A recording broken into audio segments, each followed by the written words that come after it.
जन्म कुंडली अध्ययन के क्रम में ये जो दूसरी कुंडली आपके सम्मुख है, एक 38 वर्षीय युवक की है।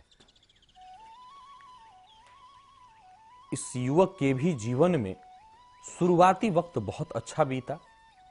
जो 10 स्पोर्ट्स चैनल है, दिल्ली का ये व्यक्ति वहां का वाइस प्रेसिडेंट था। लेकिन इसके बाद कुछ ऐसी स्थितियां बनी कि उस जॉब को, इस जातक को छोड़ना पड़ा। 1 साल का वक्त बीत गया है और तब से लेकर के एक आम सी नौकरी के लिए, जहां एक 10 स्पोर्ट्स ऐसे बड़े चैनल का ये जातक वाइस प्रेसिडेंट था दिल्ली का, और इस जातक को साल भर का वक्त बीत गया। एक आम सी नौकरी, इसकी बातों से मुझे ऐसा लगा कि एक आम नौकरी भी मिल जाए तो मैं करने को तैयार हूं। कारण सिर्फ ये था कि चैनल की मांग थी कि इस व्यक्ति का ट्रांसफर वो लोग मुंबई में चाहते थे, और ये व्यक्ति परिवार को छोड़ करके, कुछ परिस्थितियां ऐसी थी, बच्चे बहुत छोटे थे जिनको छोड़ करके ये नहीं जाना चाहते थे, और यही कारण हुआ कि इनको रिजाइन करना पड़ा, नौकरी छोड़नी पड़ी। और अब परिस्थिति ये है कि 1 साल बीत गया और अब इस परिस्थिति को लेकर के दाम्पत्य जीवन में भी कलह मचा हुआ है। अगर ये चाहते तो जॉब भी रख सकते थे और उसी में अपना घर भी चला सकते थे, प्रायः ऐसे लोग करते हैं। लेकिन कारण कुछ ना कुछ, आइए कुंडली में उसका हम अध्ययन करते हैं। देखिए, ये कुंडली 9 नंबर से प्रारंभ हो रही है, अर्थात धनु लग्न। धनु लग्न की कुंडली, और लग्न का मालिक कहां बैठा हुआ है तो लग्नेश 2 नंबर में, जहां इस कुंडली में 2 नंबर आप देख रहे हैं, 6वां स्थान, लग्नेश 6ठ स्थान में। अब यहां पर एक चीज, सबसे पहले हम लोग लग्न को तो देख लिए, लेकिन अब आइए इस कुंडली में जो सबसे पहले अच्छाइयां हैं, क्योंकि मेरा ऐसा मानना है कि दुर्गुणों से कहीं ज्यादा जरूरी है पहले कुंडली में कुछ अच्छे जो गुण हों, सद्गुण हो, या कुछ अच्छे ग्रहों का संयोग हो, उस पर नजर डाला जाए। देखिए, इनकी कुंडली में जहां 3 नंबर लिखा है, यह कुंडली का 7वां स्थान, पत्नी का भी घर है और व्यापार का भी घर है। इस घर में बुध स्वराशिस्थ बैठा हुआ है सूर्य के साथ। सूर्य और बुध का बुधादित्य योग, और साथ ही साथ स्वराशिस्थ बुध होने के चलते भद्र योग। शास्त्र कहता है, भद्रम कर्णे भी शृणुयाम देवा भद्रम पश्येम। भद्र पुरुष को सुनो, भद्र पुरुष को देखो। भद्र का अर्थ होता है ऐसा जिसको देखने से ही, कहते हैं ना, किसी व्यक्ति के लिए वो भद्र पुरुष था, भद्र महिला थी, तो भद्र शब्द जब किसी के साथ जुड़ जाता है तो इसका मतलब ऐसा प्रभावशाली व्यक्तित्व जिसको देखकर ही नतमस्तक हुआ जा सके। तो भद्र योग, ये केवल और केवल इसका कारण होता है बुध। बुध है राजकुमार ग्रह, और जब किसी व्यक्ति की कुंडली में भद्र योग हो तो व्यक्ति को बड़ा खूबसूरत, बहुत सुंदर चेहरा, राजकुमार की तरह वो बना देता है। तो भद्र योग, और भद्र योग की दृष्टि कहां पड़ रही है तो लग्न पर। लग्नेश चले गए 6वें भाव पर, परंतु भद्र योग की दृष्टि लग्न पर पड़ने के चलते यह सबसे बड़ा कारण बना। अब आगे देखिए, इनकी कुंडली में शुक्र पर नजर डाली। जहां पर आप 1 नंबर देख रहे हैं, वहीं शुक्र और मंगल दोनों के दोनों एक साथ बैठे हुए हैं। मंगल स्वराशिस्थ, ज्ञान भाव में मंगल स्वराशिस्थ, साथ ही साथ शुक्र, और उस शुक्र की 7वीं दृष्टि कहां पड़ रही है तो जहां इस कुंडली में आप 7 नंबर देख रहे हैं, इसका मतलब होता है तुला राशि। शुक्र आय स्थान पर, शुक्र ही आयस है, प्रॉफिट, और उसका मालिक शुक्र अपनी 7वीं पूर्ण दृष्टि। एकादश स्थान में चंद्रमा बैठे हैं, यानी कि एक यहां पर जो आप 7 नंबर देख रहे हैं, कुंडली का एकादश स्थान है। एकादश भाव में चंद्रमा होने से इनकी राशि कौन सी हो गई, तुला।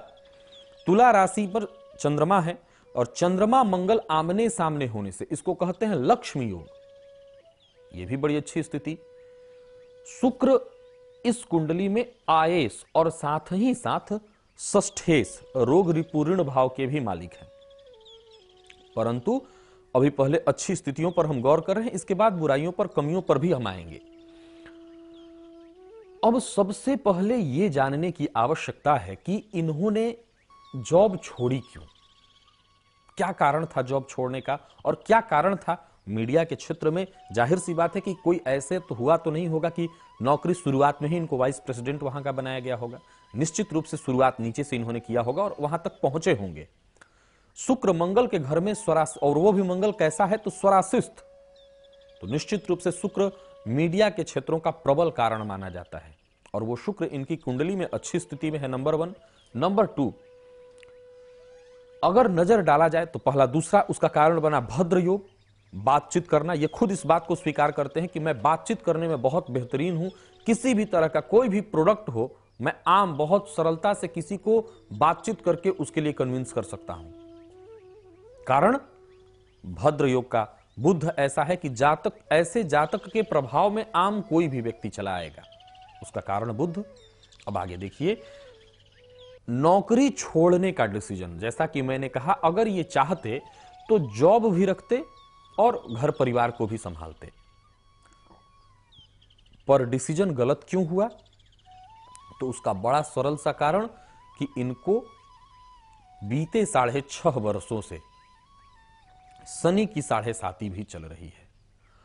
और शनि की 7.5 किसको लगती है, मैं बार बार एक ही बात कहता हूं कि चंद्रमा को, किसी व्यक्ति को 7.5 नहीं लगती, राशि को 7.5 लगती है। जैसे कि मान लीजिए ये तुला राशि के हैं तो तुला राशि के अकेले यही नहीं है, जितने भी लोग जो तुला राशि के हैं, जो वृश्चिक राशि के हैं, जो धनु राशि के हैं, उनको वर्तमान समय में शनि की 7.5 चल रही है। तो शनि की 7.5 किसको लगी, किसी व्यक्ति को नहीं, राशि को। राशि किससे बनता है तो चंद्रमा से, तो चंद्रमा को लगी शनि की 7.5। और वो चंद्रमा कैसा, तो पहले तो नीचा भिलासी, 7 नंबर के बाद जो अगली राशि होती है वो 8 यानी वृश्चिक राशि, चंद्रमा उसमें नीच का हो जाता है। ये चंद्रमा नीच का होने जा रहा था, उससे पूर्व ही इनका जन्म हो गया। तो चंद्रमा कैसा है तो नीचा भिलासी। अब आगे देखिए, इनकी कुंडली में जहां पर आप ये 4 नंबर देख रहे हैं, कुंडली का अष्टम स्थान, और यहीं पर शनि बैठे हुए हैं।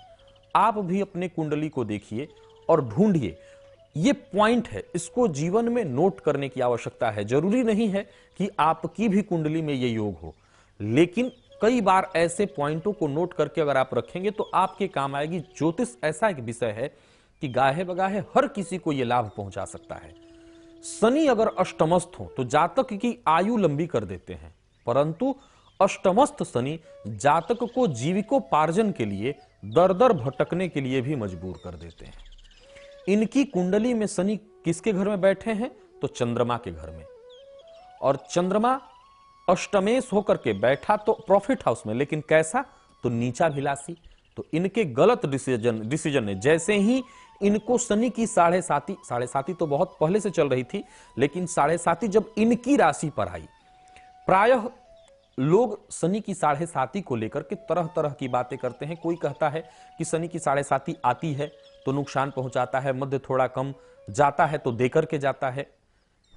ये तुला राशि के हैं तो तुला राशि में जो इनका नक्षत्र है, उस नक्षत्र के जिस चरण में इनका जन्म हुआ है, उस चरण पर जब शनि संचरण करते हैं तो वो 90 दिन, जीवन के इतने बुरे दिन होते हैं, वो सबके लिए परेशानी, मानसिक टेंशन इस कदर शनि देते हैं, क्योंकि चंद्रमा को ही 7.5 लगती है और चंद्रमा मन है, तो मानसिक टेंशन इस कदर व्यक्ति को व्यग्र कर देता है, इतना पीड़ित कर देता है, डिप्रेशन में व्यक्ति चला जाता है कि उस परिस्थिति को संभालने में काफी वक्त लग जाती है।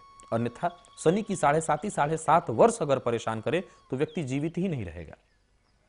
तो इनको शनि की 7.5, और इन्होंने डिसीजन कब गलत लिया, जब इनकी राशि पर ही चंद्रमा शनि चल रहे थे तुला राशि पर। सो इनसे गलत डिसीजन हुआ, और गलत डिसीजन और क्यों हुआ उसका भी कारण देखिए। शनि कहां पर बैठे हैं तो अष्टम स्थान में। शनि को भी 3 दृष्टियां प्राप्त हैं, पहला तीसरा, और दूसरा 7वां, और तीसरा 10वां। सभी ग्रह अपने से 7वें घर को, यानी अपने से सामने वाले घर को पूर्ण दृष्टि से देखते हैं। बाकी कुछ ग्रह ऐसे हैं जिनको विशेष दृष्टियां भी प्राप्त हैं, उसमें से एक शनि, इनको विशेष जो दृष्टि प्राप्त है, अपनी तीसरी दृष्टि से भी ये देखते हैं, 7वीं दृष्टि से भी देखते हैं, और 10वीं दृष्टि से भी देखते हैं। तो शनि की तीसरी दृष्टि कहां पर पड़ी तो कर्म स्थान पर। जहां पर आप देख रहे हैं राहु बैठे हुए हैं, शनि की तीसरी दृष्टि कर्म स्थान पर जब पड़ी और 7.5 चंद्रमा को चल ही रही थी, इनकी राशि पर ही शनि थे, सो इनका गलत डिसीजन जहां पर ये थे, अगर उस जॉब में रहते हुए ही इन्होंने प्रयास किया होता तो मीडिया के सेक्टर में ही इनको और कोई बड़ा चैनल प्राप्त हो जाता या किसी और चैनल से जुड़ जाते जहां से ये आगे बढ़ सकते थे। लेकिन वहां पर इनसे गलत डिसीजन हुआ और उस गलत डिसीजन का नुकसान इनको यह झेलना पड़ा कि आज 1 वर्ष का वक्त बीत चुका है। शनि तुला राशि छोड़ चुके हैं, अब तो वो वृश्चिक राशि पर हैं। 2 नवंबर 2014 को ही शनि तुला राशि को छोड़ चुके हैं, लेकिन अब 1 वर्ष ये भी जो बीता, इनको अब एक अच्छी नौकरी नहीं प्राप्त हो रही है। जैसा कि मैंने कहा था कि चलत ते के न पादे न तिष्ठत ते के न बुद्धिमान, हमारा जो ये नीति शास्त्र हमारे महर्षियों ने जो बनाया है, मुझे लगता है कि हमारे जीवन के सारे प्रश्नों का हल उसमें है। इनकी कुंडली में देखा जाए तो कोई विशेष दुर्योग, जैसा कि इनका कहना है कि दांपत्य जीवन में भी समस्याएं आने लगी हैं, तो उसका एक सीधा सा मात्र कारण है कि जब व्यक्ति दिन भर घर में बैठा रहेगा तो टेंशन परेशानी होना स्वाभाविक है। उसके लिए कोई विशेष दूसरा कारण नहीं है। और सप्तम भाव में सूर्य बैठा हुआ है तो पत्नी भी हो सकता है थोड़ी क्रोधी स्वभाव की होंगी, लेकिन मुझे लगता है कि यह विषय नहीं है। विषय सिर्फ यह है कि इनको सफलता कैसे मिले। आने वाले दिनों में इनको, अभी वर्तमान समय में शनि की महादशा चल रही है और शनि की महादशा में शुक्र का अंतर मार्च 2016 को लगने वाला है। मार्च 2016 यानी कह सकते हैं कि अब इंतजार की घड़ी समाप्त हुई। जैसे ही मार्च 2016 में इनको शनि की महादशा में शुक्र का अंतर लगेगा, पुनः किसी न किसी चैनल के साथ इनको जुड़ने का मौका मिलेगा, आगे बढ़ने का मौका प्राप्त होगा। तो मुझे लगता है कि चिंतन करने की आवश्यकता है, धैर्य रखने की आवश्यकता है। निष्कर्ष क्या निकलता है, क्या उपाय किया जाए? निश्चित रूप से जो शनि की 7.5 चल रही है, हालांकि अब 1 वर्ष मात्र बाकी रह गए हैं, पर फिर भी जो 1 वर्ष बाकी है वो 1 वर्ष भी कम नहीं है मानसिक टेंशन देने के लिए, वो पर्याप्त वक्त है। हनुमान जी की आराधना करें, पीपल का वृक्ष हो अथवा पीपल के वृक्ष के नीचे या शनि मंदिर कहीं हो तो शनि मंदिर में तेल का अभिषेक शनि मूर्ति पर करें, सुंदर कांड का पाठ करें ताकि हनुमान जी सही दिशा और सही मार्ग प्रदान करें। साथ ही साथ जैसा कि इस कुंडली में कुछ समस्याएं छोटी मोटी जो हैं, लग्नेश का 6वें भाव में आ जाना, चंद्रमा के दोनों तरफ राहु केतु और सूर्य का न होना, इसको केमद्रुम योग भी कहते हैं कुछ ऋषियों के मत में, तो भगवान शिव की आराधना करना, शिव की पूजा करना भी इनके लिए श्रेष्ठ होगा। तो अगर ये छोटे छोटे कुछ उपाय अपनाते हैं, और उसमें भी विशेष परेशान होने की आवश्यकता इसलिए नहीं है क्योंकि मार्च 2016 इनको पुनः नए रास्ते मिल जाएंगे, नया जॉब मिल जाएगा। हां, कोई समस्या न आए इसलिए इन उपायों को अवश्य करें। तो ये थी एक 38 वर्षीय जातक की जन्म कुंडली जिसका हम लोगों ने अध्ययन किया। प्रायः मैं कुंडलियां आप में से ही किसी एक व्यक्ति विशेष की लेकर के आता हूं। आप जो कुंडली मुझे दिखाते हैं उन्हीं में से छांट करके मैं वो कुंडली लेकर के आता हूं जिससे कुछ समझा जा सके, लोगों को मैं कुछ बता सकूं। ऐसी कुंडलियां मैं प्रायः लेकर के आपके सम्मुख आता हूं। पुनः मुलाकात होगी आपसे एक नई कुंडली और एक नए अध्ययन के साथ। तब तक मुझे मेरी वाणी को विराम देने की इजाजत दीजिए। नमस्कार।